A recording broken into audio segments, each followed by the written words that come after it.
18장의 임사체험의 후유 중 대부분의 임사체험자는 긍정적인 효과를 주로 말한다. 그러나 일상생활에서 그렇게 근본적으로 다른 심오한 체험을 한 후에 어떻게 문제가 하나도 없을 수 있을까? 사실 모든 임상체험 효과가 긍정적인 것은 아니다. 어떤 사람들은 자신의 임사체험과 종교적인 믿음이 맞지 않아서 어려워한다. 또 어떤 체험자는 더 이상 같은 의미를 가질 수 있는 이전의 역할과 생활 방식으로 돌아가기 어려워하거나 체험의 영향을 사람들에게 말하기가 점점 힘겨워진다. 어떤 이는 자신이 살아있다는 사실 혹은 살아난다는 사실에 화가 난다고 말한다. 살아났다는 것에 대해서 61세의 교사 세실리아는 어느 날 밤 구토를 심하게 하다가 양쪽 옆구리가 찢어지는 듯이 아팠다. 몹시 고통스럽고 열이 치솟고 몸이 계속 떨렸다. 이를 덜덜덜 부딪히도록 들었고 아무리 땀이라도 봐도 따뜻해지지 않았다. 남편은 그녀를 차에 태워서 병원으로 갔고 엑스레이를 보니 오른쪽 옆구리에 주먹만한 덩어리가 있었다. 그녀는 곧바로 수술받았고 그 결과 쾌사한 맹장이 터져 복강에 광범위한 감염을 일으키는 것으로 확인했다. 그녀는 열이 치솟았을 때 임사체험을 했다고 말했다. 임사체험을 했다고 말했다. 우주적인 노동이라고 표현할 수밖에 없는 곳으로 옮겨지는 느낌이었어요. 마치 우주 공간으로 이동해서 내가 지구를 알고 있는 것을 내려다보는 것 같아서요. 그것은 푸르스름한 빛을 띤 지구본 같아서요. 내가 옮겨간 아득한 거리에 선 아이들이 가지고 나오는 커다란 탱탱볼 정도로 크기로 보였어요. 나는 이제 가도 좋아요 씨는 뿌려졌으니 당신의 일은 계속될 거예요 라고 메시지를 받았어요. 나는 굉장히 평화와 자유로움을 느꼈어요. 내가 가르친 학생들이 밖으로 나가서 사람들을 돕는 모습을 보았고 내가 사랑했던 일이나 없이도 계속된다는 것을 알았어요. 이 어마어마한 우주에서 우리 각자가 얼마나 작은 존재를 느꼈어요. 물론 나와 가까운 사람들은 내 죽음을 슬퍼할 거예요. 그러나 사실 나는 죽음은 지구에서 모래알 하나, 바다에서 물방울 하나 줄어드는 것만큼 미미한 일입니다. 죽음은 전혀 두려울 게 없어요. 죽음 덕분에 믿어지지 않을 정도의 사랑과 평화를 느꼈어요.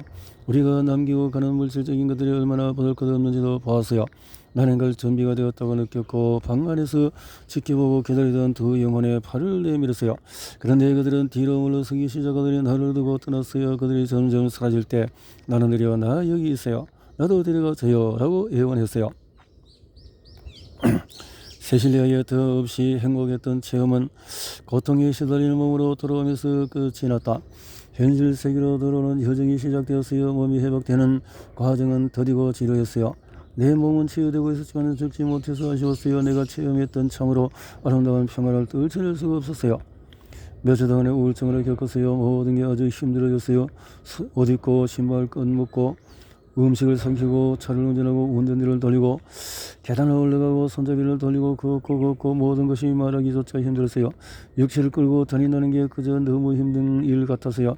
그런 기회를 다시 가질 때까지 또다시 20년 이상을 기다려야 할지도 모른다는 생각을 했던 기억이 나요. 내가 그런 평화를 누리기 위해서는 자연스럽게 죽음을 맞이해야 한다는 것을 알았습니다. 그 구덩이에서 어떻게 빠져 올라가야 하는지 몰랐어요.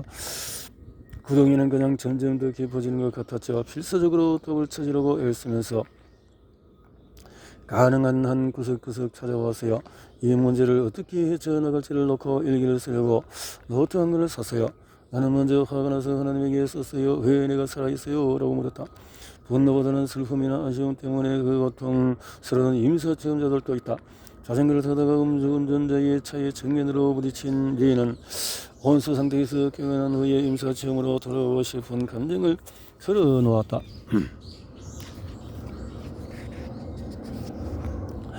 자, 이렇게 그 사고 후에 재활시설에서 나오고 나서는 너무 우울해서 죽고만 싶었어요.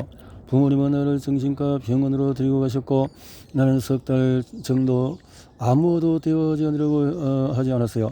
이곳에 있는 것이 얼마나 싫은지 그리고 그곳으로 돌아오고 싶다고 생각밖에 떠오르지 않았어요. 내가 일해온 목적과 정체성을 모두 이런 느낌이었어요. 그것은 정말 굉장했고 나는 몹시 돌아오고 싶었어요.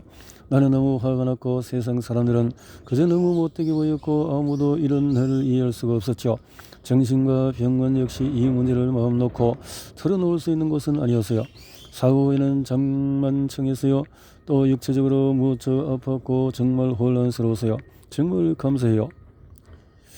그때쯤 걸포전이 시작되었고 나는 세상에서 왜 그렇게 나쁜 일이만 일어난지 이해하기 힘들었어요. 나는 너무 고통스럽고 왜 그런 일이 일어나야 했는지 하나도 이해하지 못했어요. 그게 너무 혼란스러운 한 가지였어요. 믿을 수 없을 정도로 굉장한 창조주가 있다면 그분은 왜 죄 없는 아이들, 사람들과 동물이 해를 당하도록 놓아두시나요? 리는 그렇게 살아있다는 것을 편안하게 느끼기까지 몇 년이 걸렸지만 결국 두 번째 기회가 주어져서 감사하게 되었다. 사고를 당하지 몇 년이 되었지만 나는 이제 막 편안하게 배우기 시작하고 있다고 느껴요. 그리고 이상하게 들리겠지만 살아있어서 너무 신이 나요. 그건 대단한 선물이에요. 나는 죽는 게 두렵지 않지만 아직 준비되지 않았을 뿐이에요. 나는 먼저 하고 싶은 게 너무 많아요. 지난밤 바깥에 앉아서 달을 보고 있었어요. 여기서 또 다른 전체를 바라볼 수 있다는 것이 너무 놀라웠어요. 내가 그저 너무 많은 것을 특별한 시간을 당연히 여긴 것 같은 느낌이었어요. 더 이상 나쁜 날이 없다는 말은 아닙니다. 끔찍할 날들도 있어요. 그러나 살아있어서 기뻐요. 임사체험 직후에 느끼던 방식과는 정말 달라요. 어떤 체험자들에게나 분노나 우울증이 아니라 심한 타격을 주는 혼란이 문제다. 루이스 코스버스키는 29세에 출산을 하고 마취되었을 때 임사체험을 했다. 그녀는 자신의 심장박동이 점점 더 커지다가 갑자기 멈추는 소리를 들었다. 그녀는 임사체험을 통해서 다른 차원으로 보이는 곳으로 다녀왔고 깨어났을 때는 어느 세계가 진짜이고 어느 세계가 꿈인지 엄청나게 혼란스러운 상태였다. 내 심장박동이 멈추는 것을 들었을 때 나는 우주에 있는 것 같았어요. 나 자신의 빛으로 보였고 저 밖에는 수많은 별의 빛이 나와 함께 있었어요.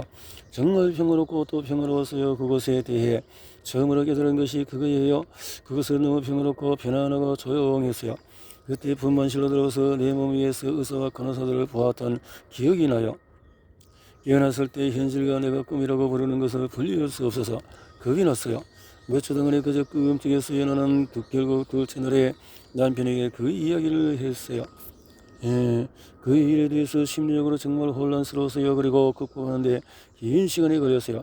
내가 정말 죽을 뻔했는지 몰랐지만 두 가지 현실을 분리하는 게 어려웠어요. 병원에서 일어나는 일, 아기와 함께 있고 사람들이 오는 게 그냥 꿈 같았고 다른 세계가 현실 같았어요. 이전에 임사체험이라는 말을 한 번도 들은 적이 없어서 내가 겪은 일을 이해할 수가 없었어요. 요즘 그런 일이 일어나면 좋아할 거예요. 지금은 내가 죽은 후에 일어날 일, 천국 같은 체험을 했다는 사실을 알아요. 그러나 아직까지 정말 완벽하게 알지 못해요. 임사체험 덕분에 그것에 대해서 조금 안도감을 느껴요. 어쩐든지 나는 사후세계를 믿어요. 내 생각에 임사체험은 그것을 뒷받침하는 일종의 작은 증거 같아요. 또 분노와 우울증이나 혼란스러움은 없지만은 임사체험에 대해 이야기할 때 제대로 이해받지 못하거나 비웃음을 받는다고 느끼는 체험자들도 있다. 이리스는 38세의 위궤양으로 위점막이 파열되었을 때 임사체험을 했다. 그녀는 육체의 극심한 고통과 대조적으로 더없이 행복한 체험이라고 했다. 그 다음에 내가 새로운 환경에 있다는 것을 알게 되었어요. 내 몸은 갑자기 병원 침대와 모든 의료 장비의 제약에서 벗어나 있었어요. 주위를 둘러보고 내 위에서 내 몸을 샅샅이 살펴보다가 놀라운 빛을 알아차리게 되었어요. 이것은 매일 보는 햇빛의 빗줄기가 또 100와트 전구빛에 또 맹렬히 타오르는 불빛이나 수많은 촛불과는 달랐어요. 한밤중에서 하늘에서 보이는 별들의 폭발도 아니었어요. 빛나면서도 눈부시게 반짝였어요. 따뜻한 빛이었어요. 비현실적인 평화와 빛나는 광채를 비치는 빛이었어요. 빛속 어딘가에 나는 또 다른 존재를 느꼈어요. 둘러보고 어디서 그런 목소리가 나오는지 알 수 없어서 꼼짝할 수 없었어요. 그 목소리는 내가 영원히 그곳에 머물 수 있는 곳이 아니면 내 몸으로 들어가서 다시 살아갈 수 있다고 말했어요. 나는 그 모든 육체적인 고통으로 들어가고 싶지 않았어요.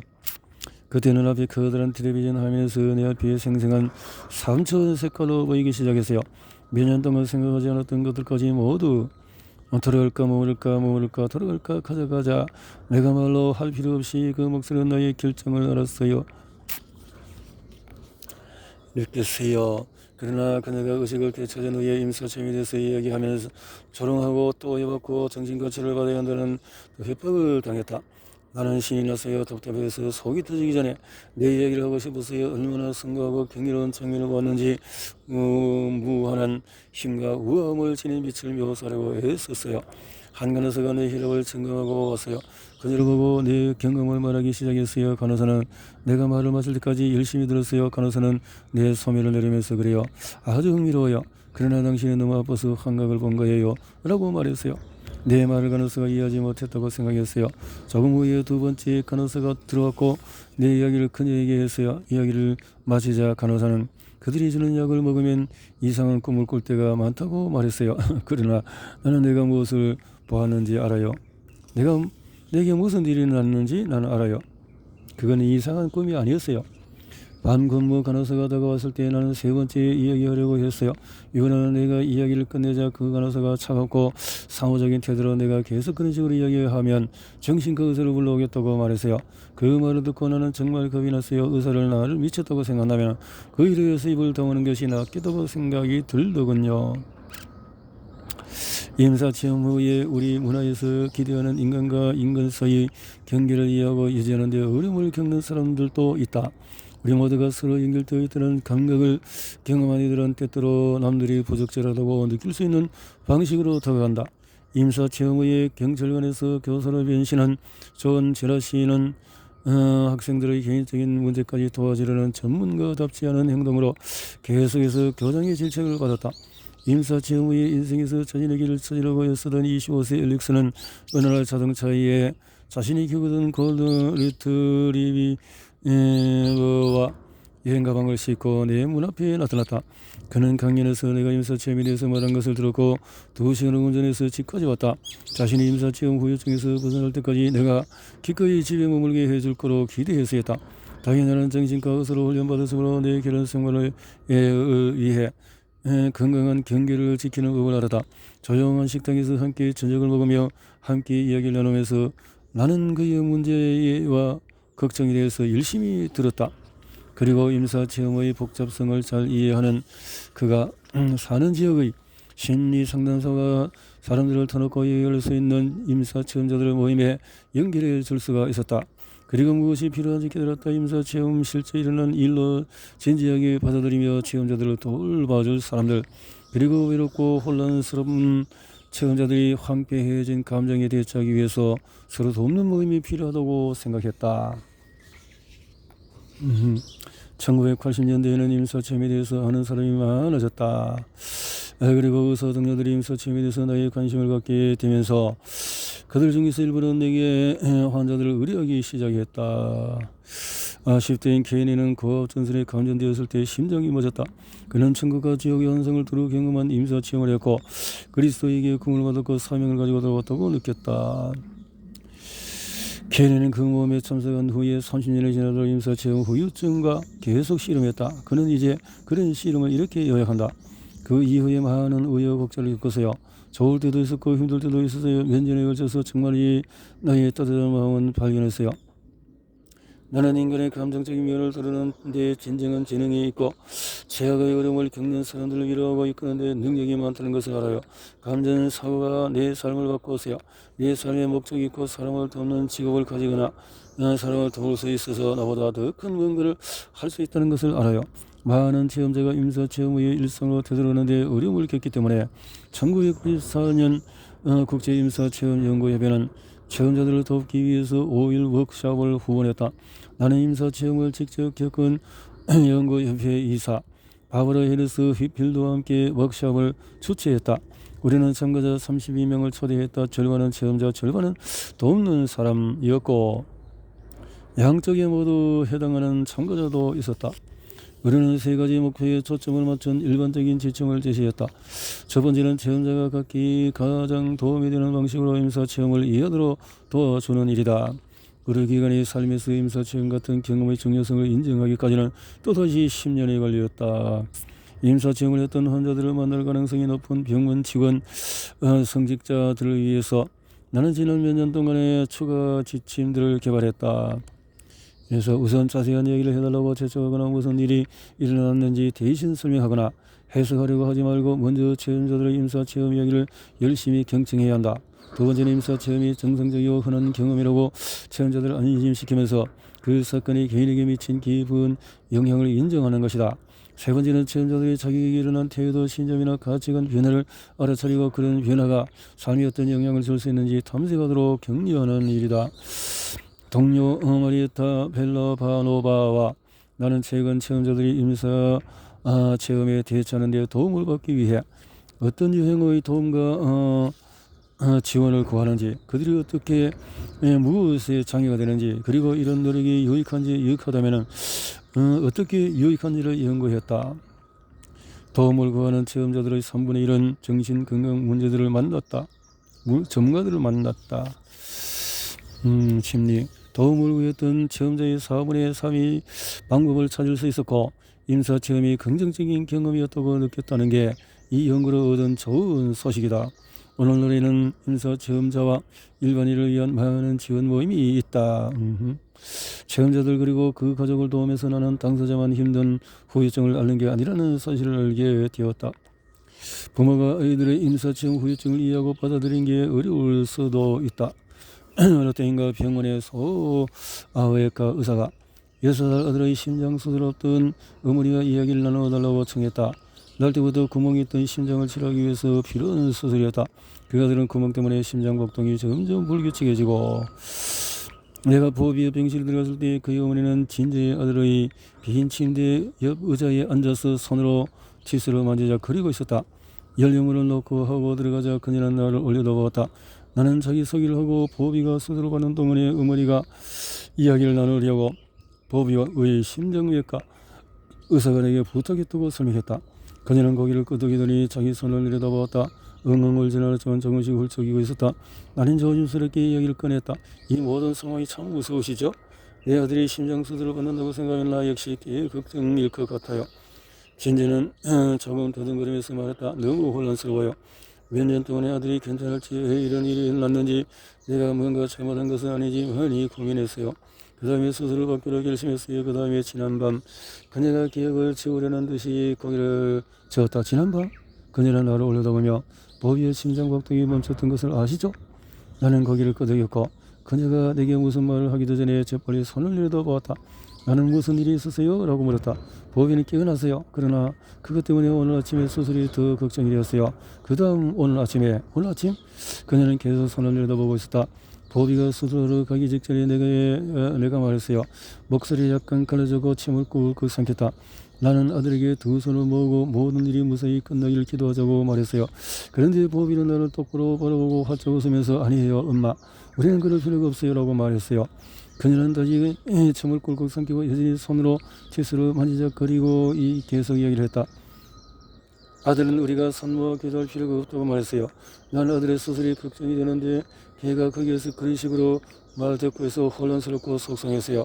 그래서 아들에게 누가 너한테 그렇게 말했어? 라고 물었죠. 그런데 아들이 계속 나를 똑바로 보면서 어제 예수님이 이야기하셨어요? 라고 하더군요. 아들 때문에 겁이 났어요 선생님.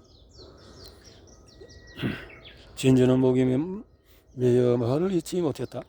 나는 그녀의 팔에 다정하게 손을 올려놓고 그녀는 나를 올려다보았다. 그녀는 내 눈은 뭔가를 찾고 있었다.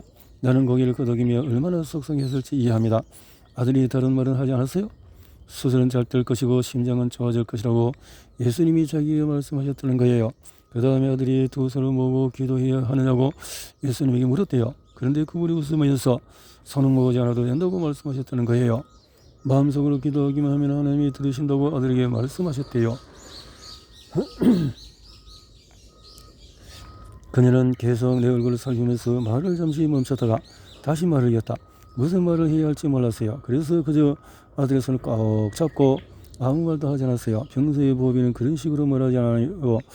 그때는 마치 다른 사람이 아들의 입을 통해 말하는 것 같았어요. 섬뜩했어요. 나는 다시 고개를 끄덕이면서 안심시키는 말을 하려고 애썼다. 보비가 그렇게 말하는 것을 들으니 분명히 들어왔을 거예요. 그러나 그것은 드문 일이 아닙니다. 심장이 먹거나 심장수술 같은 위기를 겪은 사람들은 예수님이나 하나님을 같다는 말을 하는 경우가 많습니다. 손 밑에서 팔 긴장이 조금씩 풀리는 것을 느꼈고 나는 말을 이었다. 우리가 이런 상황을 제대로 이해할 수 없기 때문에 무섭다는 것을 압니다. 그러나 이런 체험을 하는 본인은 보통 잘 지내요. 그런 체험 때문에 정신줄을 놓지는 않지요. 보통 더 침착해지고 보비가 더 편안한 마음으로 수술을 받을 때 받는데 도움이 될 수도 있어요. 보비가 미쳤거나 무슨 문제가 있다는 뜻은 아니에요. 그저 보비도 어머니와 똑같이 자신의 심장병 수술을 두려워했다는 뜻이에요. 어젯밤의 이 체험은 아이가 그 문제를 직면하는데 도움이 되었을 거예요. 진주는 깊은 한숨을 내쉬고 고개를 끄덕였다. 그런데 내 아들을 찾을 수 있을까요? 너는 웃으면서 고개를 끄덕였다. 보빈 더 든든해진 심장 가지고 돌아올 거예요. 그리고 아마도 자신이 하나님의 손안에 있고 일이 잘 풀릴 거라는 믿음이 더 강해져서 돌아올지도 몰라요. 그녀는 웃으면서 안도의 한숨을 깊게 내쉬었다. 그녀는 감사합니다. 의사 선생님. 저도 괜찮아질 거예요. 라고 말했다. 그녀가 내 말을 믿는지 가늠해 보면서 나는 잠시 침묵했다. 그리고 나중에 다시 올까요? 라고 물었다. 그녀는 아니에요. 수술만 잘 되면 괜찮을 거예요. 라고 재빨리 대답했다. 그녀는 잠시 입을 다물었다가 그저 생각을 정리하고 싶네요. 라고 덧붙였다. 이 일에 대해 병원 목사님과 이야기하실래요? 그녀는 머뭇거리면서 그냥 집에 가서 다니는 교회의 목사님과 이야기해 볼게요. 라고 말했다. 나는 그녀에게 내 명함을 주고 보비가 입원한 동안에 퇴원 후든 상관없이 더 이야기하고 싶으면 주저하지 말고 전화하라고 말했다. 그녀는 나에게 감사 인사를 했고 나는 병원 목사에게 그녀 이야기를 할지 말지를 고민하며 병실을 나왔다. 나는 이야기하지 않기로 그녀가 원하면 직접 도움을 청하도록 그냥 두기로 했다. 나는 바비의 차트에 간단한 메모를 써서 아들의 수술에 대한 우리를 의논하기 위해 어머니를 만났고 어머니나 의료진이 도움이 될 것 같다고 생각하면 다시 만나겠다고 적어두었다. 가족과 친구들이 임사체험자와 친밀하게 지내면서 그들의 태도와 신념, 행동이 변하는 일도 드물지가 않다.